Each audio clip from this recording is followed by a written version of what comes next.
How's it going, everyone? My name is Jakejames Lugo, and welcome to the channel. So everybody in one way or another is trying to find ways in order to improve their gaming skills. They just want to be better gamers overall. So I decided, you know what? Let me give you guys 5 games that I feel like will help you achieve this in some way. At least 5 games that will allow you to focus on and hone some skills that could translate to any sort of game that you might play. Now, of course, I do have to say that this isn't any sort of like descending list. There's no real ranking for any of these games, but each of these 5, I feel like, again, if you spend a little time with them, you're going to pick up some skills. You're going to notice a few little improvements here and there with your gaming skills, depending on what type of games you guys like to play, but overall, these will be applicable to just about anybody. So with that being said, let's just dive into the list and kick things off with number 5.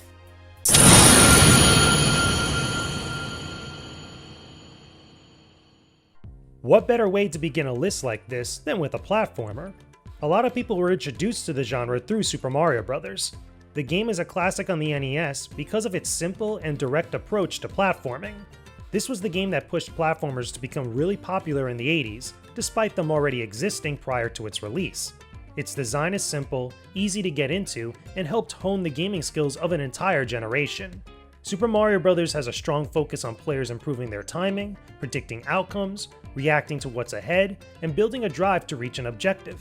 In this case, it would be the end of the stage. This makes Super Mario Bros. A great starting point for someone who hasn't really played a lot of games before. What you gain from playing it can diffuse into many other games in the genre, as well as other games outside of it. Don't believe me? I bet if you asked any type of professional player if they've played Super Mario Bros. Before, the majority of them would probably say yes.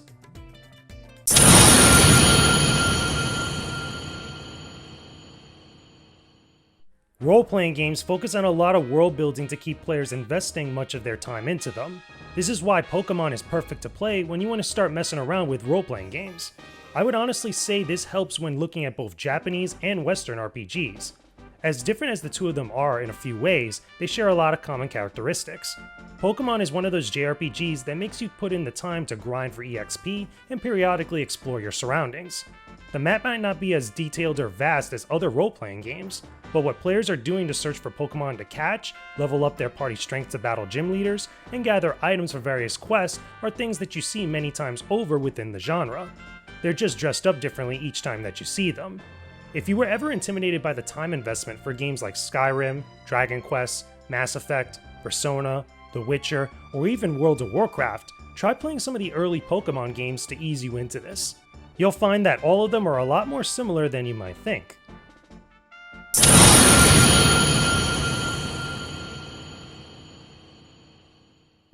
I know a whole lot about fighting games, since I play a lot of them pretty often. The one thing I can say that they all have in common is that the bread and butter basics are derived from this game. Super Street Fighter 2 Turbo, also known as just Super Turbo, is the game that was the catalyst for the competitive fighting game scene. It helped build and shape the foundations of the genre as we know it today. Some gamers might find themselves turned off at the stick motions for special moves or get intimidated by the other skilled players that are out there, but none of that should deter anyone from playing Super Turbo. Even if you're not a fan of Street Fighter, you could gain so much that you can apply to almost any fighting game that's your favorite by learning how to play this game.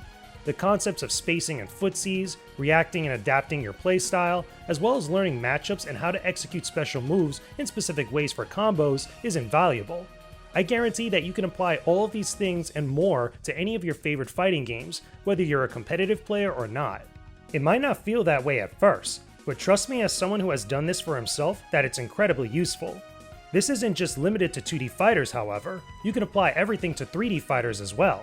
I'm serious when I say that you could take everything that you learned from Super Turbo and implement it into games like Tekken, Soul Calibur, Virtua Fighter, and so much more.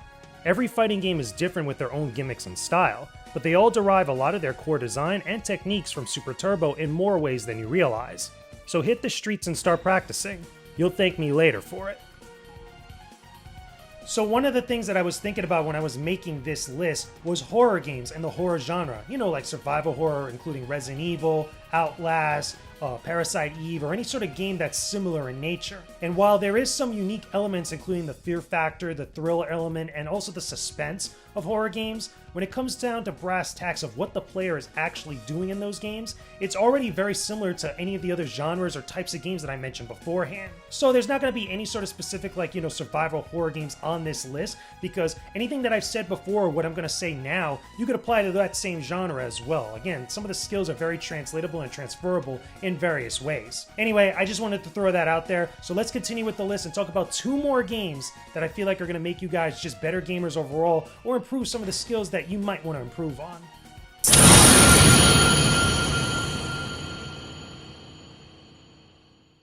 Real talk, you can't talk about first-person shooters without bringing up Doom in the conversation. Doom is one of those timeless games that will never get old or become irrelevant. It's not only fast-paced and fun as heck to play, but it has many of the building blocks within the FPS genre that are relevant even today. No matter what first-person or third-person shooter you play, you can improve your skills in them by taking some time to play Doom. Things like strafing as you fire at a target, knowing where the big weapons and items are located, and finding choke-off points are some of the basics to become competent at any shooter. And I don't mean just multiplayer here, people. This is the stuff that's important in both single-player and multiplayer games.